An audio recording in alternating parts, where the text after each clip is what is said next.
First step है कि आप ग्रिड बनानी है, एकदम लाइटली ग्रिड बनाने की, ज़्यादा दिखे ना।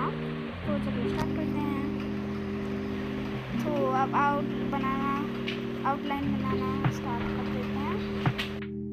सो इसके ग्रिड के लिए आपको इजीली ऐसे बना पाते हैं, जैसे कि ग्रिड में आपने लिख रखा है 10 नंबर, 10 नंबर के नीचे 2 डिब्बे खाली हैं, उसके बाद आपके हेयर स्टार्ट हैं, और ऐसे ऐसे कर करके आपको पूरा ट्राई करना है। तो आपसे एकदम एक्यूरेट बने ऐसा ट्राई करना।